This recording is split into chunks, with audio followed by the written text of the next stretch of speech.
Hey guys, ladies and gents, today on Me and Two Randos, we have a special guest, D, who's an occupational therapist. You see, we getting smarter and smarter every week, people. You know what I'm saying? The IQ just went straight up. So, welcome, D. A round Thank of you for applause. having me. Hi, and hi, everybody. And as usual, today we're going to try to stay on topic. Try. All right, Try is the adjective or the verb or the the noun. verb, I'm the not sure adjective, which part of the English language it is, but it's try. Yeah. yeah. That's for sure. All right, so D, introduce yourself. Tell us a little about like what you do and So my name is Dee, as you hear. Mhm. I'm doing Khalil's sister. I'm an occupational therapist, and what that means is that my job is problem solving. So we see people basically from conception to death, because we do help moms that are pregnant as well. And if there's any developmental delay, or if you had an injury or an illness or a disease, whatever it is, that has stopped you from functioning, doing your daily activities, as you can see by J. Mort's background, Mhm. all of those, then we try to assist you to get back into doing. So problem solving, see how can we do it. And we do so by either teaching techniques or for things of the brain. For example, if you've had a stroke or anything that might affect your memory, we do memory. We also dabble a little bit with mental health, but that's just a screener, because then you have to go to the psychologist. And then we also introduce equipment. So that could be wheelchairs, grab bars, raised toilet seats, etc. And we can also adapt your house. So ramps and rails, um, the whole house if you have the money for it. And then we can also do your office as well. So ergonomic equipment for your computers, for your chairs, your desks, etc., any accessories that you might need. So any area that you might need to function in, we problem solve to try to get you back to functioning. And I use the example usually that if you don't have any arms, but you want to brush your teeth, we have to problem solve to try to get you to brush your teeth. That's a Because good question. yes, so occupations are not just work. You might think occupation, it's whatever you find meaningful. So, for example, if you want to play video games, but you might be paralyzed and you can't play, so how can we maybe adapt a Xbox. control or something exactly to be Mhm. able to get you to play, or maybe use your head to be able to play with the Mhm. wheelchair, for example, to try to help you to play the video game. So the Mhm. occupation is all about your meaningful activities. And if that Mhm. is work, then that's work. But it could be Mhm. anything that you want to do. So that is it in a nutshell. But we see everybody Mhm. Mhm. or anything. How would Excellent. you get somebody with no arms to clean their teeth? Well, you can adapt. You can put a prosthetic arm Mhm. as well. Some people just start to are very flexible with their feet. So, but I don't push that because you're not everybody's flexible with their feet automatically if Mhm. you've lost your arm. So it would Mhm. Mhm. probably be on a technique wise where you would build, because they have machines where you have the toothbrush attached, and Okay. then you Mhm. just come and brush your Okay. teeth that way to get Mhm. it done. Yeah. So I would more go from the equipment side Mhm. if somebody's not willing to do the, Mhm. stretching The and move, exercising and the yeah, stretches and stuff like to that. do it, Yeah. then most probably from the equipment side. So usually equipment is introduced when the sort of exercising, the rehab part stops or has reached the limit. So you would see people in rehab, and then you'd see that, okay, your rehab is finished because maybe the potential to continue has stopped. And that's when maybe equipment comes in and said, okay, you're right here right now. You might still need a wheelchair, or you might need a cane, or still, but it's to help you because you've reached sort of the plateau. Mhm. Mhm. But essentially, rehab is lifelong. So Mhm. you have to literally keep exercising and do it so that you can get as much out of it. Because I've seen people after a year start moving their hand from having a stroke. So Mhm. yeah, you have to just keep doing it. Keep wiggling. Keep wiggling. Because and I always say the thing, if you don't use it, you're going to lose it.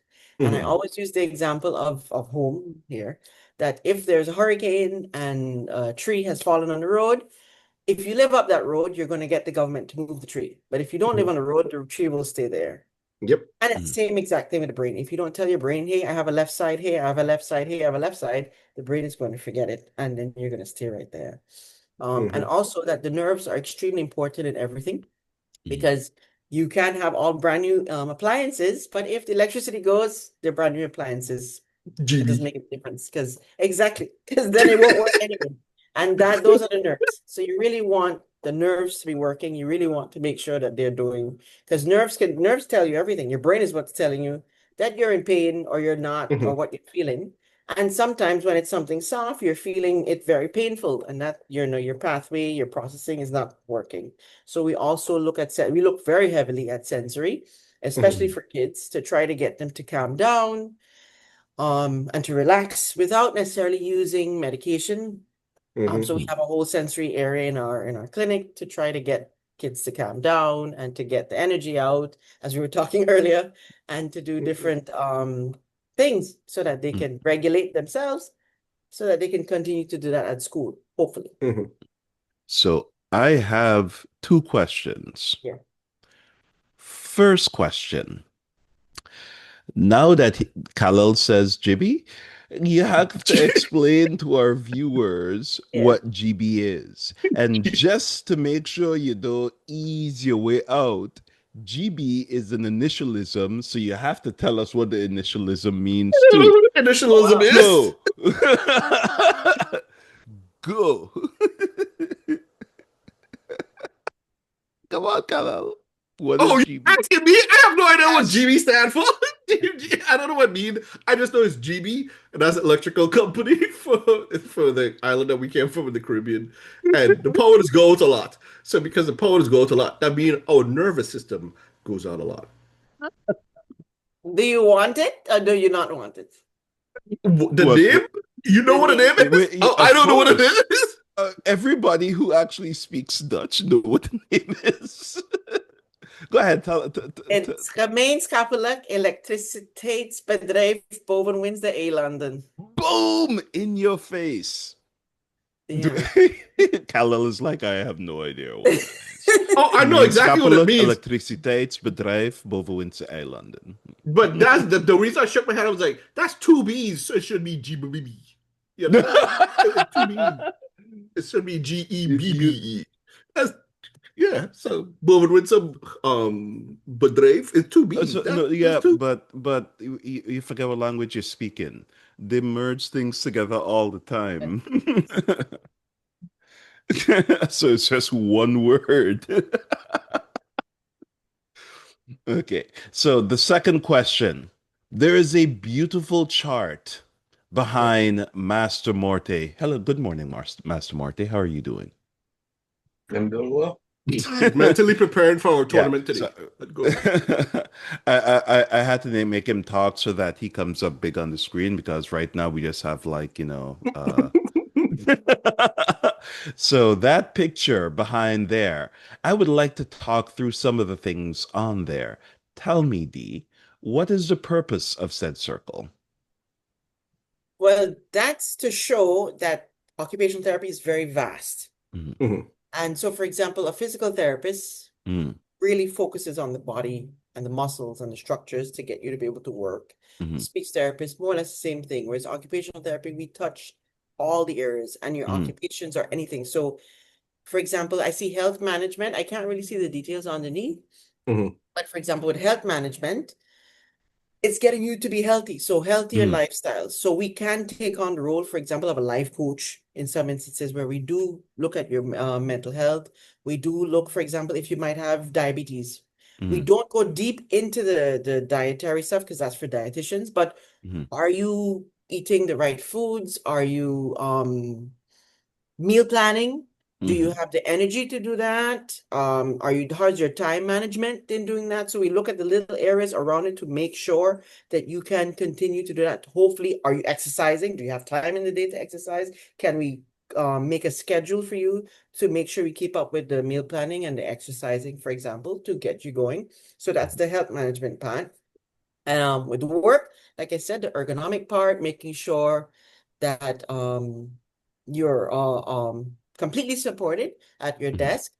But also I see that they have You can have He's burnout and all this stuff. So again, we go back to mental health he with the shared the word picture in the chat. You can in pull up the picture.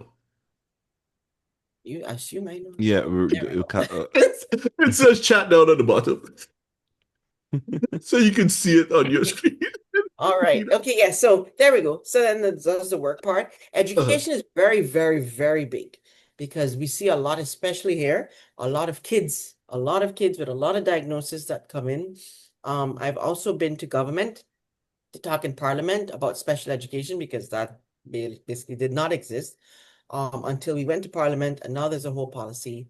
And to make sure that every school is equipped with somebody or some area that can support the kids, and so that they also know that there's a pathway of specialists.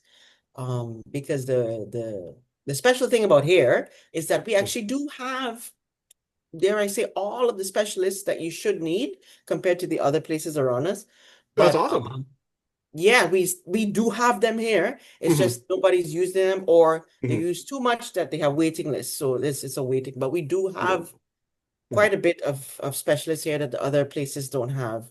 mhm, ADLs are activities of daily living. So that's whatever you want to mhm, do. So it could be your self-care, mhm. which is what Oracle was just doing, taking care of himself. So want to make sure he can take care of himself.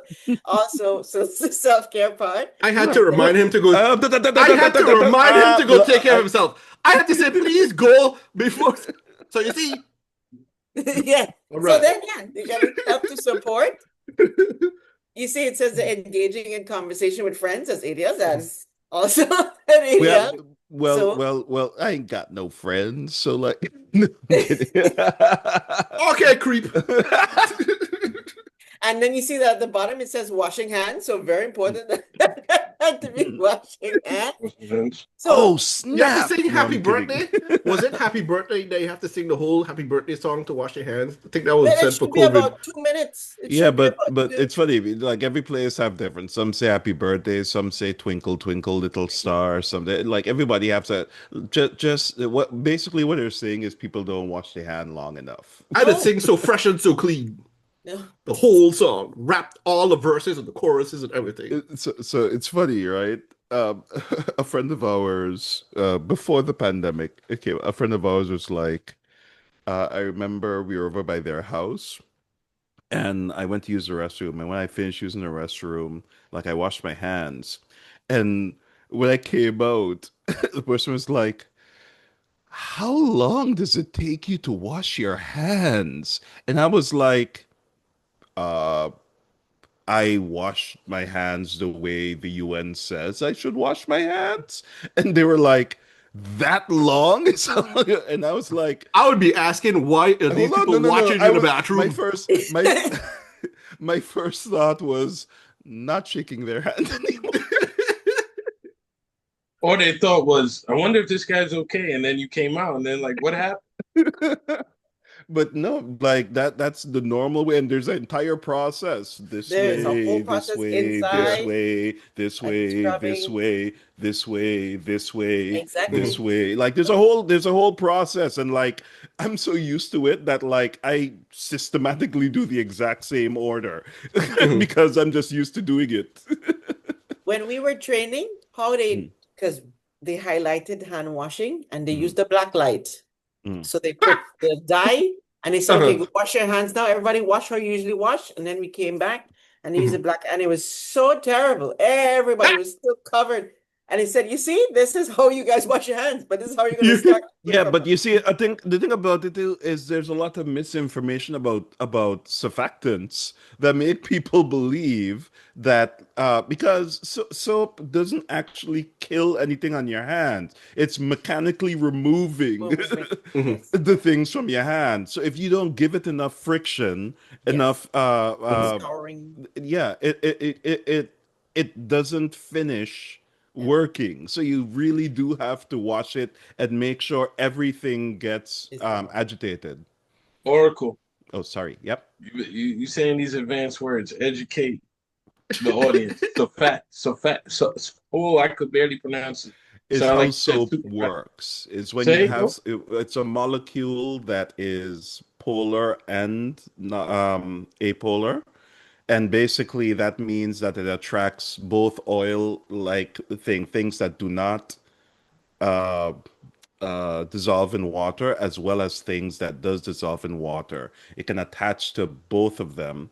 And then after, so when you wash your hands, you're basically trying to get as much of it to get in contact, the soap to get in contact with the material, so that when you rinse it off, the water attaches to the polar side and pulls it off.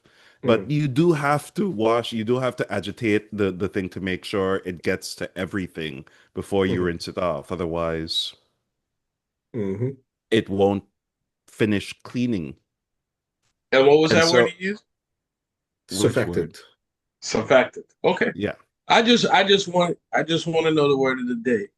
I Because forget you because doing that. because to most moms out there, especially Caribbean and those aunties, I tell you, this is why you need to wash your hand. Mhm.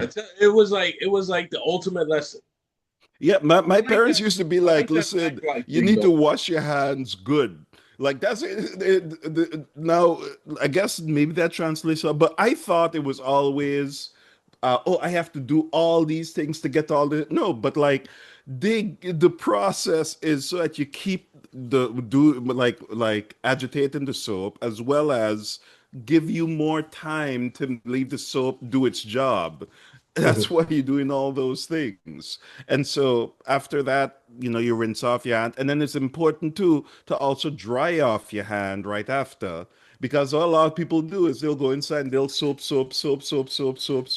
rinse off their hand, come out with wet hands. If your hand's wet, again, part of All the of the process all of the is stuff going to come rinsing in it your hands. off. But if Mhm. your hand's still wet, that means the water molecules Mhm. attached to the thing is still on your hands. So you also have to dry it off afterwards to remove that remaining water that has things attached to it. And then your hands will be clean, which Clorox. means you have to keep your towels clean too, by the So, way. Mhm. so D, I got a question for you now. Now, I like what you said, and especially when you said you had all the specialists there Mhm. to do what you need to do. But how do you beat off, if it's there specifically where you're at, certain Mhm. stigmas from the parents about, like you said, you had to go to Parliament, you had to educate Parliament on special educational needs, Yeah. both physically and mentally, I assume. So, how did you have a lot of opposition, I should say, because I shouldn't assume. Did you have a lot of Well, opposition from older parents or parents? we do get a lot of opposition until in some cases, until it's too late. So Mhm. eventually they do realize that something is wrong. Usually by the time they get to the exam years, when they realize, oh wow, we need extra help because I Mhm. want my child to get into so and so school. Mhm. And so they're like, oh, but my child has issues, so I need help. So then they start to, but Mhm. when the child should be getting the help when they're 3, because by Mhm. that time you know for sure, because they start Mhm. school at 3 here. And so then you know already they should already be coming to see everybody to make sure that they're Mhm. on the right track. But at that age, you do get a lot of opposition. A lot of parents are in complete denial. And Mhm. part of it is giving therapy to the parents because Mhm. they need the Uh, therapy uh, uh, so that the child can get in the many therapy cases, most of it is giving therapy to the to parents. the parent. I didn't Mhm. want to say it like that. I I didn't mean, want to no, no, say you could say that and be honest about it because there is a But certain yeah, stigma. if You know if what I'm if you're saying? not honest about it, right? The worst part about this is if you're not honest about it, then it doesn't register. So you it Mhm. have to doesn't let them know. register. But most of the Yeah. time, the parents are the ones that need the therapy. Yeah, because the Mhm. kids have a problem, but the parents are the one that are actually preventing them from breaking out of the strict, rigid boundaries that they are trying to force their kid into. That Mhm. exactly right. Exactly right. And a Yeah. lot of the times too, all the child might need is just structure at home. But Hmm. the Mhm. parent is not organized or the time management is not there. And so you see, or God forbid, maybe they might be separated in some Mhm. cases. You see a lot of that. So mommy's doing one thing and daddy's doing a different thing. And then the little child who's 5 or 6 is here and there, or they go by grandma, for example. And you do see it once you start to ask about the social history. You said, well, this child, and then you just see the repeating. And then the aim would be to have a meeting with everybody to say, hey, this has to be, because you could do it at school, we could do it at the clinic. But then when you go home, it's completely reset and it's all starting over. And every day you come back and the child has to start over every day, which doesn't help anybody. So it's a lot of training of the caregivers because they're the ones that are derailing the child most of the time. Yeah. Yeah. So I want to distinguish between like the vast majority of the time the derailing that's happening is not it is purely out of ignorance, right? Like it's not that like because like most parents just want the best for their child and the way they were brought up, they see themselves as part of like their own perception of themselves. They see themselves as, my child has to grow up to be either like me or better than me, and here is the way I know to do it.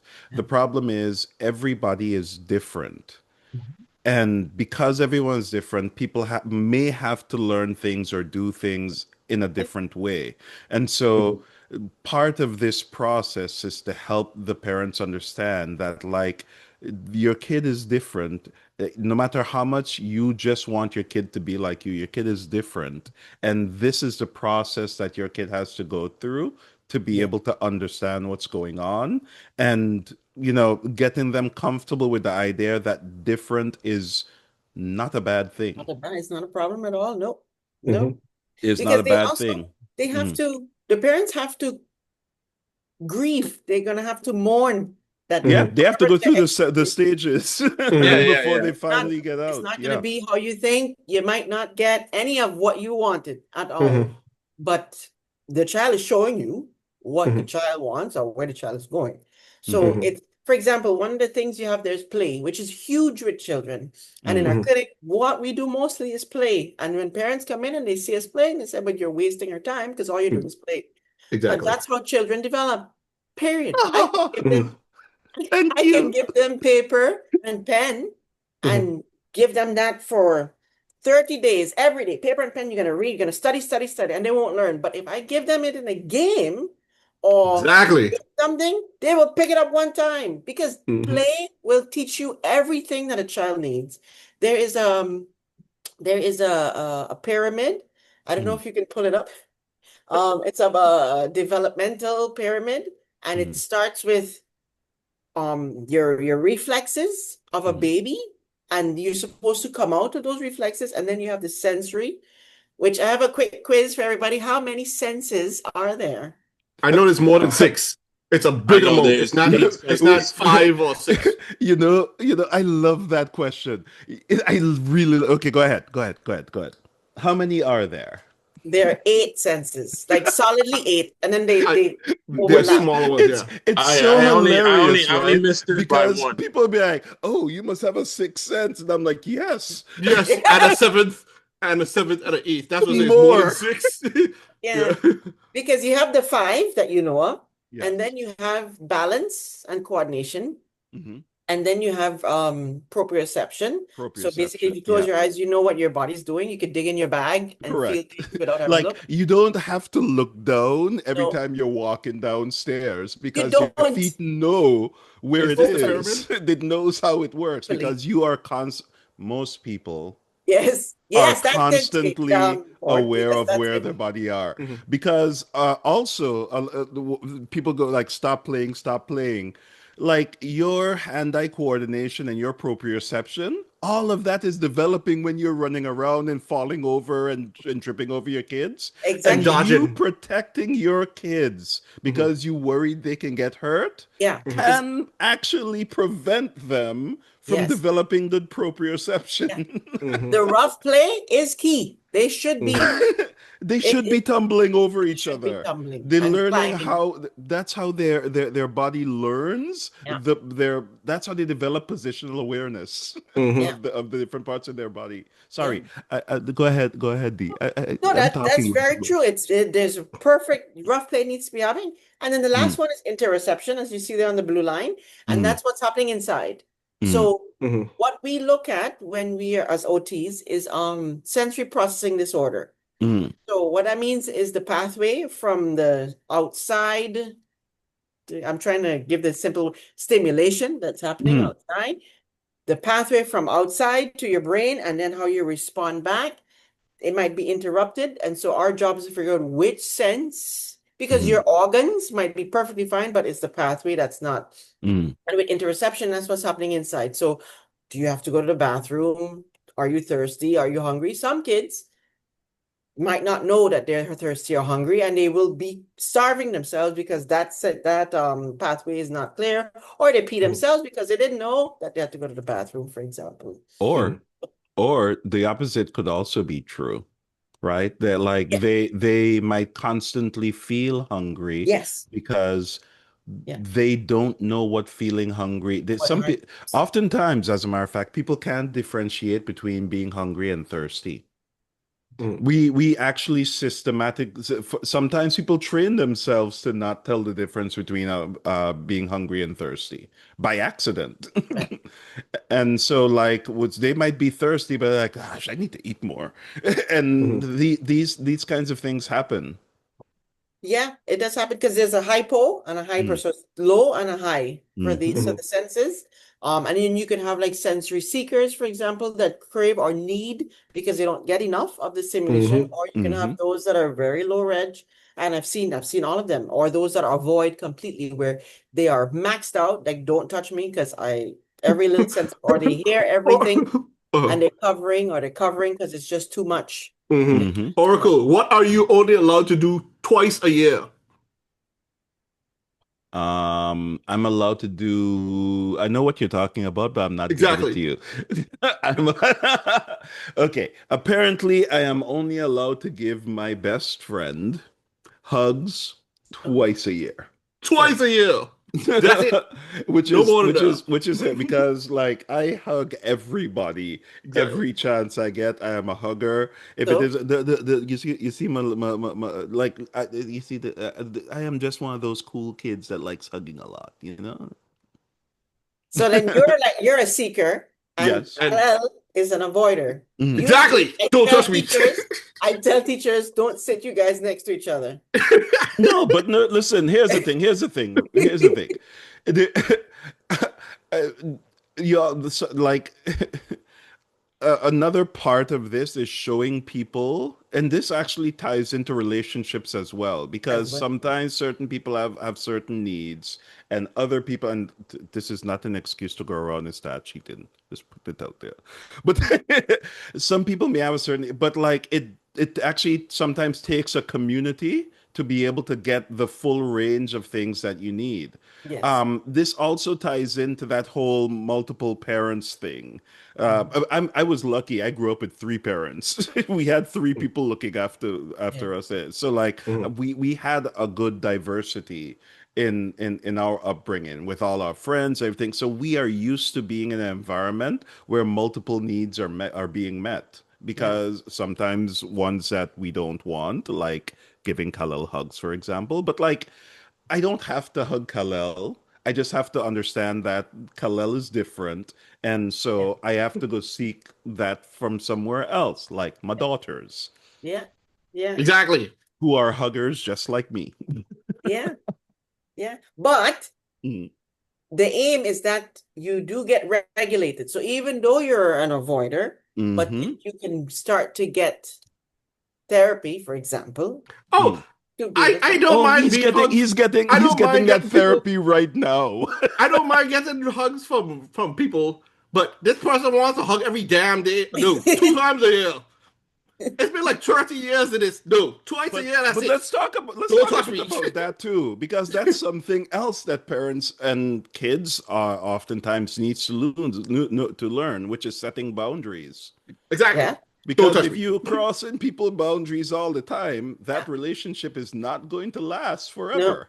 no. Exactly. I've seen it so clearly in daycares where you can see it happening and then you see a Mm. punch because it's good enough.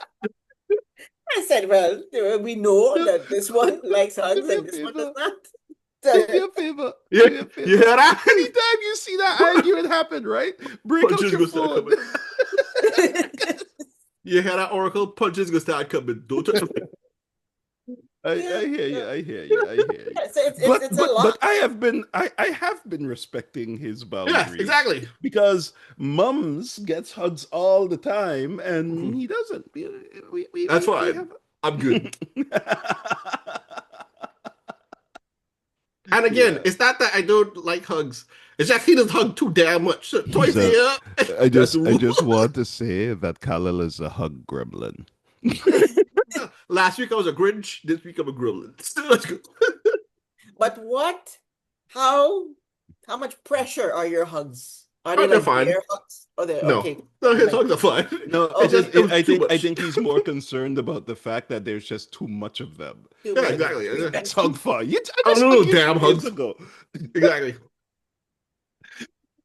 No, I Yeah. do. I like I'm used to whenever I get home, like I hug everybody in my house. I walk inside of growing up, sorry. Growing up, it was like you come home, you go around, check to see who all is home, greet them, give them hugs, and then after that go off, do what you need to do. And then the next day you leave the house, you tell everybody bye. When you come home, you give everyone there a hug. Yeah. That's how it worked in my house. Yeah. So that's what I'm used to. And that developed this Yeah. like So this are you what saying that it you're like a hug head instead of a crackhead because you need hugs, otherwise you're going to survive? yeah, That's what I'm hearing. yeah, No? that's my love There's a language. need. Mhm. You want to make me like you want to bring down an escalation from me. Give me a hug and I'll be like, oh. That's my love language. So Mhm. Have you ever tried to wear a weighted vest? oh no. Weighted blankets. Weighted vest. Like and when I go to the hotel, when I going to sleep, if I feel like agitated, I just take the other pillows and put them on top of me. Yeah. I have my 15-pound blanket. I just walk around Yeah, with it. see, deep down inside, he's a hugger. He just He's a doesn't know it hugger. yet. I don't want none from you. That's what I've been saying. I don't mind hugs. None from you, sir.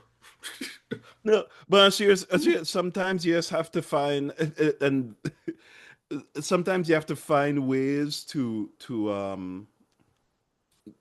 it doesn't necessarily have to be. I love the fact that you mentioned, hey, do you have weighted blankets? Like Mhm. there are other ways, Yeah. Mhm. and sometimes it just requires you to explore to find them. Yeah. So that's our job to try Hmm. and find ways for people to regulate. Because on the pyramid, you see there's a lot of things to get to the top. And at the top, you'll see it says that that's where your reading and your Mm. writing and the math comes in. So I tried to get parents and teachers to Mm. understand that when you're telling a 3-year-old, a 4-year-old to Mm. start to write, I said, Mm. but all of the bottom stuff has not developed yet. So how can they start to write? How can they start to pay attention? Because you're Mm. expecting them to pay attention and sit still, and all of this stuff has not regulated. And most of the time, especially for adults, they're not regulated. So you use the different coping mechanisms Mm. to get through. So I wear glasses, for example, or you Mm. might need a weighted blanket from time to time to get through, or a Mm. fidget to Spit to out. to Yep. get through. Yeah. So, and that's fine, but I try to tell them that it's not. I have tons all around. Mhm. They disease all around because you need it to get through certain things, and this is what is important because that pyramid tells you exactly all of the things needed just to be able to sit, because it's not just handwriting. There's so much going on, and parents and teachers need to, oh yes, my child can write his name. Yes, that's usually that is something that's mimicked and it's Mhm. Mhm. memorized but the quality of the letter, the ah, the b, etc., the phonemes, even the counting, the value of the number, they don't understand. They just can see the visual and know what it is. So we try to get them to know the whole thing so that when they do get there, it's more balanced and it's not, we don't have to cope as much. Yeah. Our job is for regulating. Yeah. Part of that is just like many people just don't have the tools in the toolbox to do it, No. right? And they just need somebody to tell them which tools they need to buy. So OT is like a carpenter. We can be if you need to have built. We have built to be as creative as possible. But they can also, like, some of them's job are also more like the architect. That's what I meant. That's what I meant instead of carpenter. I was like, it's not the plumber alone. It's not the carpenter alone. Yeah, because it's the you called this or out at the engineer. beginning. They have people that are like the carpenters, the plumbers, and things that help people that specialize in certain things. But occupational therapist is a generalist. Like they understand the bigger picture and can help guide you down the right path to what needs to be. Or sometimes they assign experts to help take you all the way there. There needs to be like a website that could occupational therapist would be like, hey, given what's going on, you probably need a physical therapist, because like they can do some of the things, but sometimes you need very special care, and somebody that's a generalist will be able to take you down there. It's the difference between, think of it like you're the person you have a here in the States that you have like your own personal doctor that you go to regularly, not personal, but what do you call those? A generalist or family physician. A family. You go to a family practice, someone who has a family practice.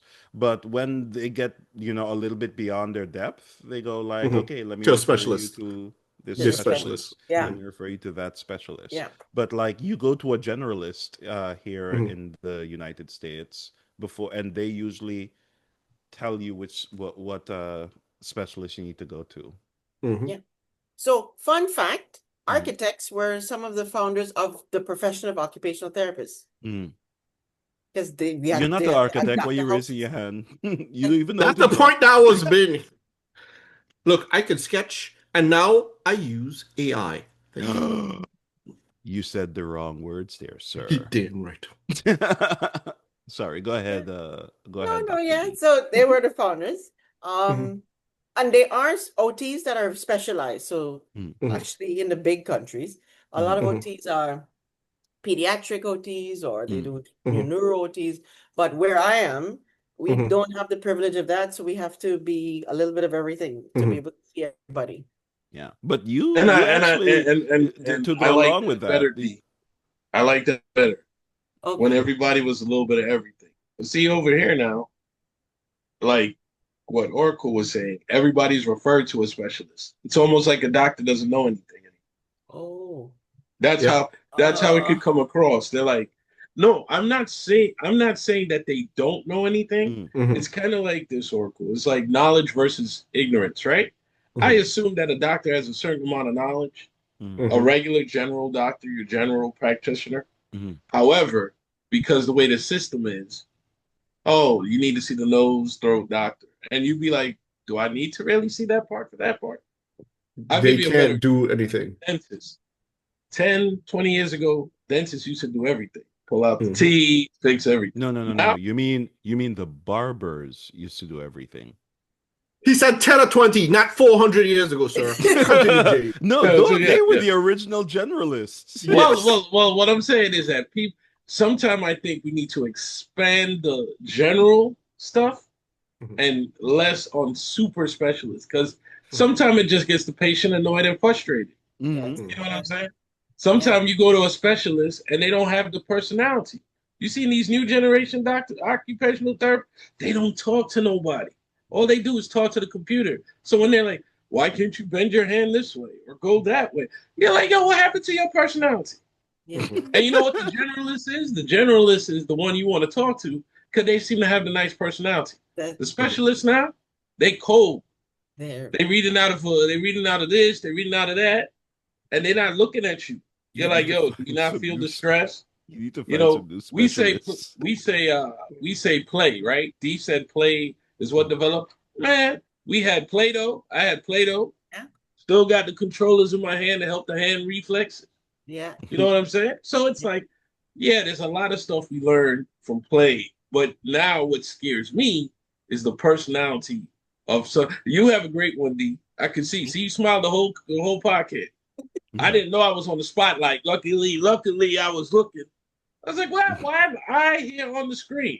I seen the spotlight. Because you beautiful, Jay. I Come know. on. I know. In every way, man. Christina Aguilera. Shout Also, out to that. Khalil, stop shaking your head. No, the man's beautiful. Come on. I did not shake my head. No, what are you talking The about? video captured it.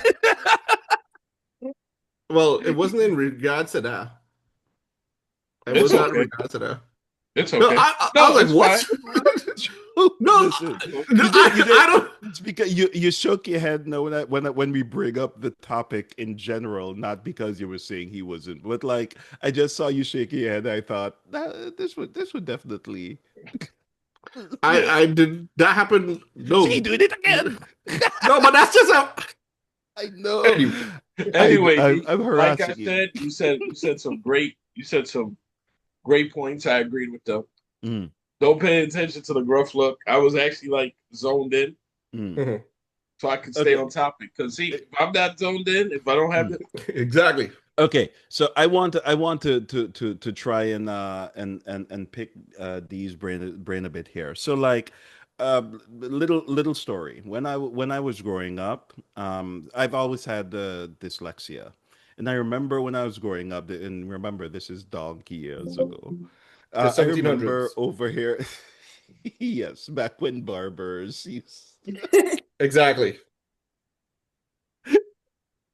Um, like I overheard one of my teachers telling my mom that like that I'm not very bright, and they could see because they they didn't have a understanding of at the time dyslexia wasn't really something I was, and so they used to just say, you know what, this person doesn't read good, so like something is wrong with them, and this person was trying to convince my parents that they need to accept that, and that like I might not amount to Mhm.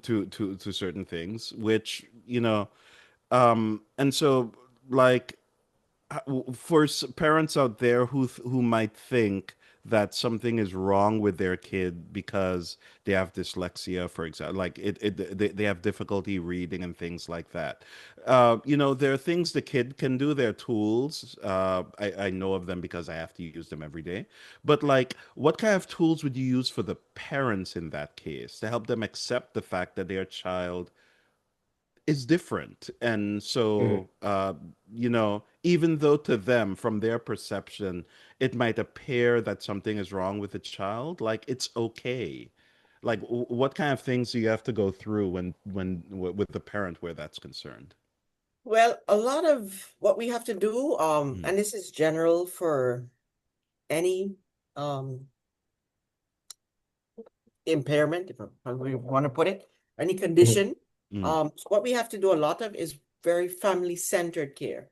mm, So the parents, it'd be best then, especially if they're not understanding or if they're in denial, for mm, them to be in the therapy sessions mm, so that they can see what we're doing and how the child is responding. Because a mm, lot of the times, what we get is, oh, but they never do that with us.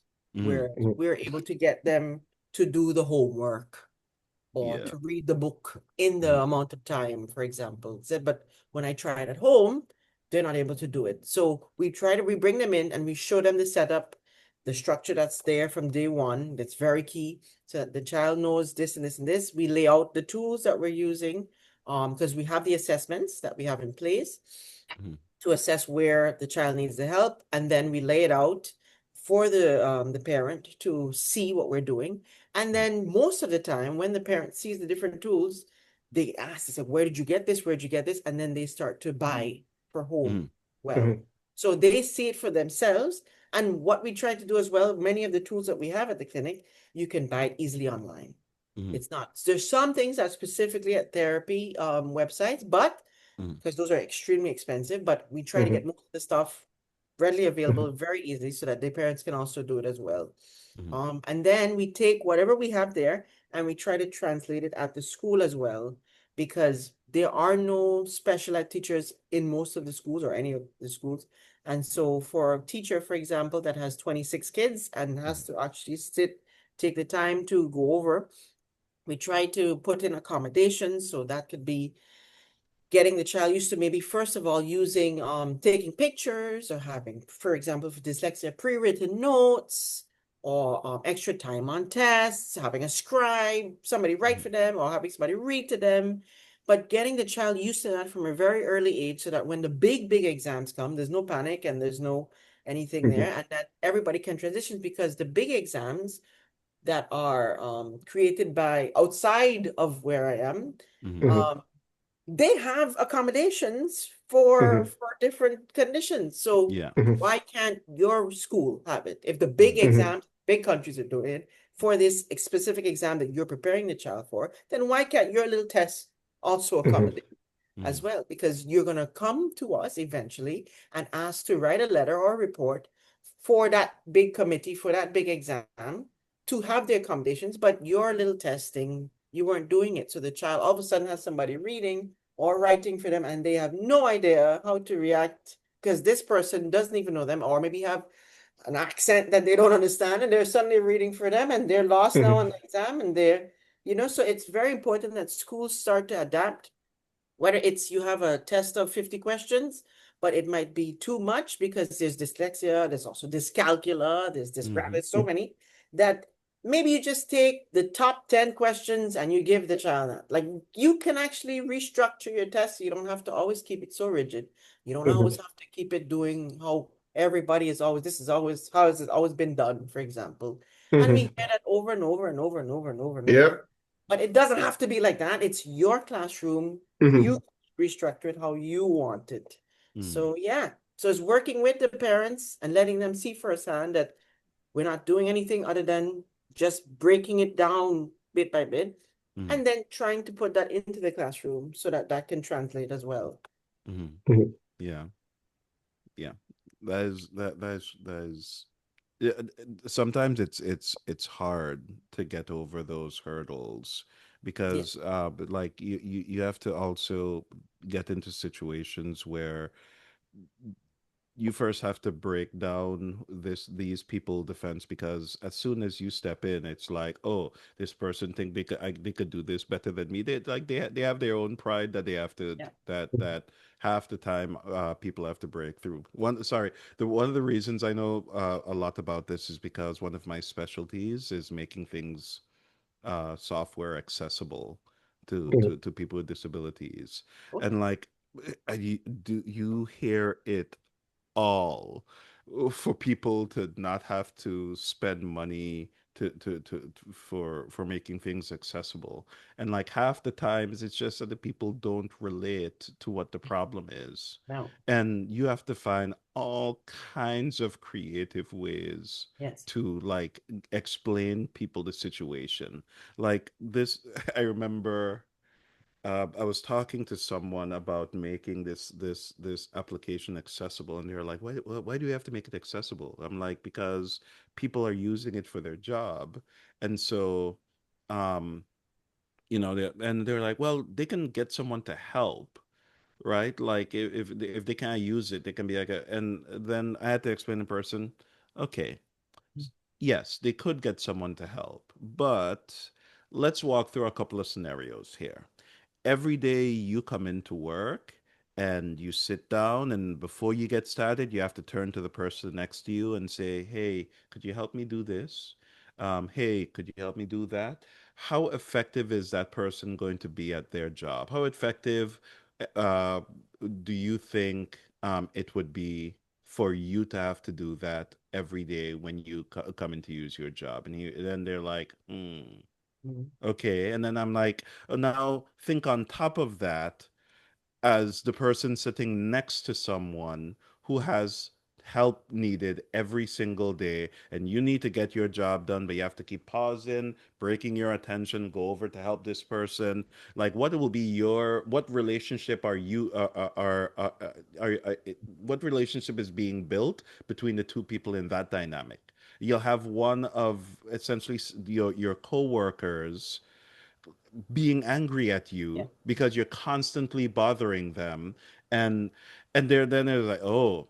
And then as a boss, you are a manager of a team that has to build this thing. Imagine that those two employees, one of the employees comes to you and it's like, this person always coming and harassing me and asking me questions, and like they disrupted my work. And then Mhm. this other person is just struggling, trying to get the same amount of work done as the person who is sitting right next to them and complaining like this person is going to be the least effective person, and they're distracting one of your employees. What is Mhm. the likely outcome for that person over the next 2 years? Yeah. And he was like, okay, we need to make sure we add this to Yes. the roadmap because like Yeah. they don't picture it like the human, especially when you become an adult, your brain struggles to find the easiest solution to get past whatever problem there is. Yeah. You over time just develop this like pathways that cause you to quickly jump to the easiest answer, and you don't take a time to take a step back and reprocess all the things you know Yeah. to make I sure that also it makes I also sense. I Mhm. also think like unless it happens to the other person Yeah. or they find an aspect where it happens, Mm, they can't like you brought up Oracle, they can't mm. relate. Yeah. But sometimes what I find in like my job, and I work with a lot of people that have different types of functionality, Mm. is they don't know a lot about some of the stuff that is available to them Mm-hmm. Mm-hmm. based on different ages. So, Mm. for example, I looked, I look at the accessibility stuff that Windows has, Mm. and the amount of stuff they have, I didn't even know.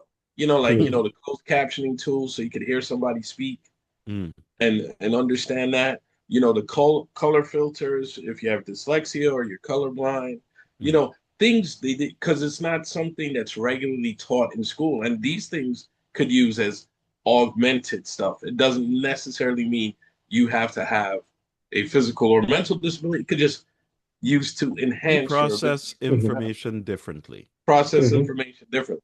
You know, Mm. and most of the stuff is like, when we talk about universal care and universal stuff, they Mm. end up becoming universal. Who would have thought we love closed captioning on when we're looking at social media? Because 90% of the time we're at work looking at it at mute and going, what they're saying. Mm-hmm. You know what I'm saying? And Mm-hmm. things like that. So That's how some of the best tools we have came about. Because here's the thing, when you make something accessible, it oftentimes makes it easier for people who don't have a specific disability to use. So think, for example, about records. Do you know where the record, why they invented the record? To hear stuff after it's recorded. Yes, but it was for to keep records. This is why they even call it record, to keep records of things in Congress. Because Mm-hmm. people who couldn't hear, sorry, who couldn't see, could then be able to hear it. And so after that, it was like, oh, we can do that for things that people are speaking. We could also do that for things that for people who want to hear music. And then they don't have to Mm-hmm. go to live venues. We could sell those, and then boom, all of a sudden you have recorded music Mm-hmm. as a thing. If you think about pinch to zoom, you use that on your phone, on your iPhone all the time, but that was originally a tool for that was invented to help people be able to read and Mm-hmm. look at things closer. If you look at swipe that you use on your keyboard to write faster, like I think the like people have records in how fast they can type with their thumb just by Mm-hmm. swiping around. Well, when that someone was working at a lab where they're testing to teach people who are quadriplegic how to use computers. And so a keyboard would be on the screen, and they would use eye tracking cameras to see what the Mhm. person looks at and the pattern of where they look and where they stop. They were using it to train machine learning to be able to type based on where the person looked. Mhm. And someone was like, oh, if we're tracking a point where a person is looking, what happens if I track a point where a person is swiping their fingers? And Mhm. boom, now you have the ability to swipe to type. Like so many fantastic things come out of accessibility technology that most Mhm. people just don't know about. So for more practical people who don't know about tech, think about like sometime you see in the public bathrooms, automated stuff. Like now you can put your hand under the sink. Who was that for? Somebody who couldn't turn the knobs. Mm, Or you don't want to touch the paper towel. Now you use the infrared in front of the mm, paper Mhm. towel. It becomes so normal that when you see, wait, I got to do this manually. yeah, It and Mhm. almost, even it, even it almost, you know, yeah, even doorknobs now you're seeing people switching from knobs to levers Mhm. because this motion Yeah, can the cause more repetitive stress yes, than this. yeah. yeah, Mhm. A lot of and more clients with universal things like with the arthritis. lotion. Mhm. Sorry, go ahead, D. No, just saying a lot of clients with arthritis need to Mm-hmm. change. Yeah. Yeah. Need to change. Mm-hmm. Another example that I try to tell people is a lot of people that I met. So I move around a lot. And when I move around, people are always surprised that I can understand so many languages. Mm-hmm. And I tell them a strategy that I use is I have TV shows or movies that I know like the back of my hand. The example I always give is Friends. Netflix has Friends in almost every country in the world. What I do is I pick a country, put the subtitles on in that in English, and I listen to it in their language, and I learn different dialects and different languages from just doing that. So there's a lot of stuff that you can do and go along with it. So Mm-hmm. there's a tip for you guys to learn a language instead of Babel or Duolingo. That owl is to be hunting me. That damn owl. Continue. One Yeah, the owl's strategy hunting that me right now. one strategy that I use with schools, for example, with the Mhm. teachers, when I go and I try to get them to understand, especially that pyramid, um, I ask them the question. I Mm-hmm. say, how many steps? I'll ask you guys, how many steps does it take to make tea? Mm-hmm. Get the cup. Tea? Put the water What's in. Take the drinking tea? tea. Heat up the water. Hot And put the tea? thing in. That's like five For steps, hot 6 steps. tea with a tea bag, Yeah. regular. One, Mhm. two, three. Wait, how many steps? Yeah. So get the cup. Four One. It, steps. it Put water in depends the on cup. Two. Wait, no, no, it no. Heat depends up Wash, the on where cup. you're wash out the setting cup. the threshold Wash of out the what you cup. want to discuss, right? You can Mhm. discuss it at a high level and say, oh, heat water and pour it in a cup and let it steep. But that's not actually, that's just the number of steps that you pay attention to. Mhm. The rest of it is all habit. You just don't pay attention to the fact that you Because do it all the stirring time. and mixing and adding the Yeah. sugar And so and many things can blowing on actually it get because you it's to too hot now. triple. So D, And what's the answer? Because There are 50 I'm steps. 50, there's how 50? many? 50, because I'm looking at it also from an anatomical, because Mhm. where is your condition? So you have to extend your shoulder, extend your elbow, you have to extend your fingers, you have to grip, you have to put it back, you have to everything, you have to twist. So you're like, even if you're drinking, so I showed I'm just drinking a bottle of water, all the Mhm. steps it takes, so your wrist and your fingers and your shoulder and everything. People can't just do that. So I keep Mhm. telling them it's not just because Mhm. we have to look at something we call activity analysis. We break it down. All activities are broken down. Each task Mhm. has to be completely broken down to see where is the issue. Especially The you learn that, especially when people break their wrist and they're Yeah. yeah, like they didn't yeah. even realize how much they How much? needed. I love the fact that D said that because that is a ongoing, like I constantly have to tell people. Like anytime someone say, listen, all you have to do is just, that person Mhm. does not know what they're talking about. Mhm. Because like we have it like I used to be a TPM, technical product manager, and one of part of my job was always to identify risks in a project going off track. And the number one word that tells me that I need to focus on that team is anytime they say, oh, all we have to do is just. Then I'm Mhm. like, immediately, cool. let me go in there and actually break down with them what all needs to be done, because there is a whole pile of risks in there. Because every time someone said just, it means they didn't analyze everything that goes into that. Yeah. So the word just is a dangerous word for Very dangerous. anyone who It's not is just. doing a major project. Yeah. Anytime they say just, okay, hold on. If you are summarizing everything you have to do in just, you didn't pay attention to exactly what you need to do. Exactly. Exactly. And so I Though, try to get the teachers to understand that for the kids. It's like there's yeah, no just in yeah, writing or there's sitting no such still. thing. So yeah. So I Yeah. try. Especially when they just didn't have the ability. So that's the reason. But a lot of times that's what it is. It's like Mhm. you have the ability. Oh, why can't you just do this? And Yeah. you can't just it because you didn't have the ability. No. Yeah. They do. As soon as somebody said just, like your first thought should be, we need to talk about this more. Yes. Just Well, but listen, let me give you an example, right? We just have to, like we going on a trip to Europe. We just have to pack bags and we just have to.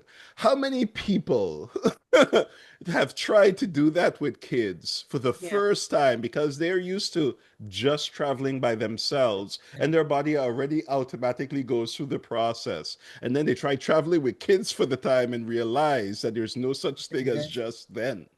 Yeah. Because kids haven't done this constantly and develop that normal dude, you could be like, okay, by the time you get to the front door, it's like, wait a minute, um I need to A get shoe car seats missing. for the kids Yeah, to go a and shoe do this. missing. I have to go and do this. Oh, my kid's shoes are falling off. Oh, I have to go and do this. Oh, no. Wait, hold on. I have to hold this kid. But wait, this kid is now running down the airport all the way over to the Yeah. other side. I need to go and get them. Oh, I got to do this. Oh, wait, listen.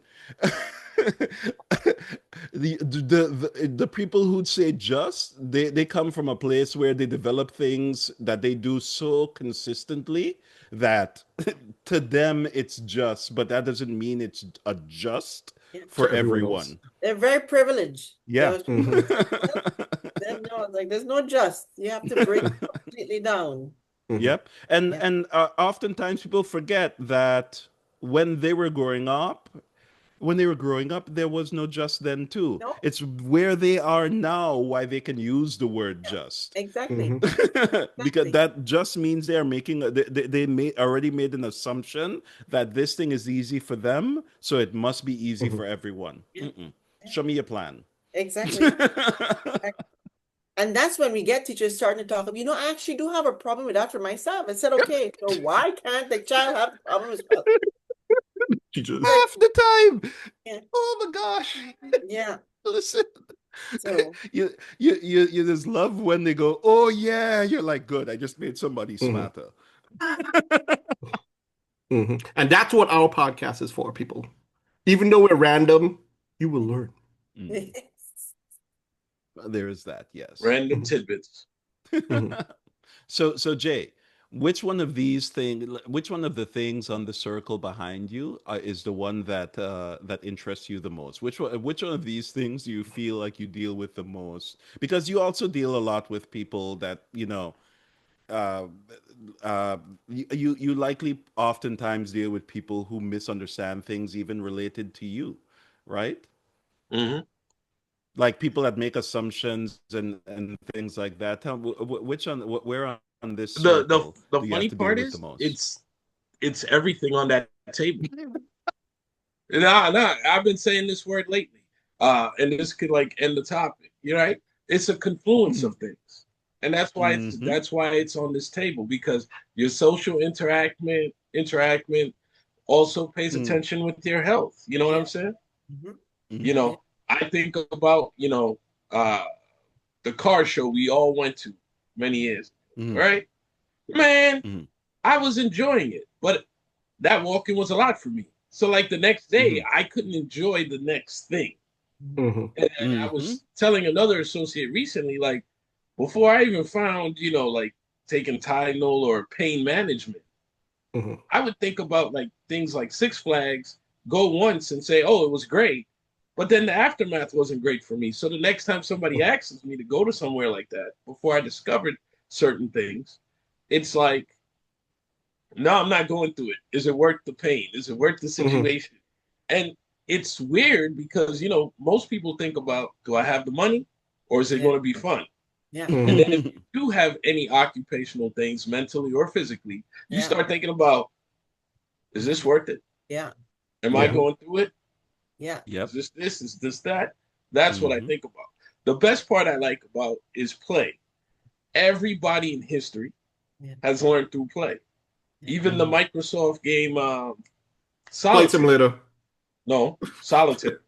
I was going Okay. to say Solitaire was put on the system for free so they could learn the mouse. Hmm. Because the mouse, the computer Drag and mouse was drop. something thing. So that was learned through play. People Hmm. started learning the mouse through play. So people go, wait a Hmm. minute, you don't got those mouse skills? The new generation don't have it like the old generation had it because we were trained on it. Hmm. And when you ask people how did they solve puzzles or how did they do these things, it's all through play. So, you know, Yeah. as And Dee pointed out, I think it's mm, everything, you know? as a And manager, oh sorry, yeah. go ahead. Finish No, your thought. no, and I'm just saying, even when you're managing other people, whether you know what they have or you don't know what they have, it's very hard because it's just like what we just said. The just. Why aren't Yeah. you understanding? It's clear as day. Clear to you, foggy to me, Hmm. murky to another person. Yeah. Hmm. You know what I'm you know what I'm That's saying? So yeah, that's the thing. and When yeah, Yeah. go ahead. I I'm sorry, just no, finish your no, thought. no, no. I I'm keep just saying interrupting you. patience and understanding and Mm, you know, trying to learn to set aside the proper time mm, Yeah. to be that patient and understanding because Yeah. that's what the problem is when we're in this real world everything goes so fast so it's like oh I got to pull back for this person they slowing me down Yeah. mm. Yeah. Yeah. Yeah, so we just got to be a little patient I hey get Orphan, excited about these kinds of discussions because one of the problems that we run into is that sometimes people just don't have the patience Mhm. to simply ask the question why. Hmm. My on my team, we have tons of people, and I work to make sure that my team is as diverse as possible. Like I literally tell the the person who hires Recruiter. for my team, um, I'm looking for someone. My team doesn't have people of this culture. My team does not, and part of the reason that I do that is to maintain a wide diversity on my team. But like the disadvantage to doing that is that there are tons of people with on my team that report to me with a variety of different experiences. And so when you're dealing with them, like the vast majority of being a good manager is just shutting up and listening because you learn more about that person's culture and behavior from just doing that. And sometimes that helps you develop the tools to help the person be better at their job. And you learn how to deal with a wider variety of circumstances. And in doing that, it makes you better able to manage the people because not everyone is going to operate the same. And so I don't believe that anyone should be a manager of like essentially a team that is a monoculture. Like Hmm. that should never be the case because all you're doing is building more reinforcement of the things you're used to and Hmm. you don't learn to deal with diversity. And you're And not with your growing. managing people, you're not growing. And if you're managing people, you're not developing that muscle that teaches you to stop for a minute and just like the first step is okay, something happened and it's disruptive. Okay, uh you have to come from a place of why and be willing to listen because if you aren't willing to listen and give the first, the second, the third attempt to deal with it and figure out how to accommodate it, the people may not be able to function well in the environment they're in. Hmm. And then the major problem there isn't the employee, it's you.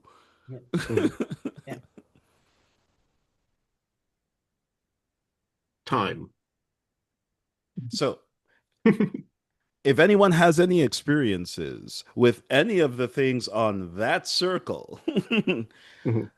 tell us about it down below while you're passing by, while your mouse is slowly going from where it is now down past the page, down a little bit, and comes down and clicks the button by you applying pressure to the right mouse button. Or if you're on your phone, you may have to take your finger and tap it and then wait for a few seconds as the spinner goes through and then like, comment, and subscribe. And remember, we're on YouTube, not just Yes. Put the whole thing on YouTube. And share. That's a lot of buttons. You see how long that process actually takes if you pay Mhm. attention to what you're doing? It's crazy. So do that, try it out, determine all the steps you need to take. You can even write them one step at a time. Mhm. Let us know in the comments down below. Thank you, Dr. D, for No, no, coming no. out to visit us. Well, you could be Dr. D. You could be Dr. D. She's like, no, the doctor. social media. The social No, media. Not a thing. doctor. You know, Not a doctor. Shh. The OT. Have you guys ever seen what's the name of that show? Brooklyn Nine-Nine. Not just Brooklyn Nine-Nine. The one with the girl from Veronica Mars, The Good Place. Yeah. Every time the not a human.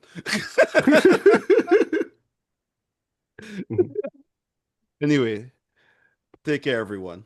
Yes. Have a fantastic day. That was it.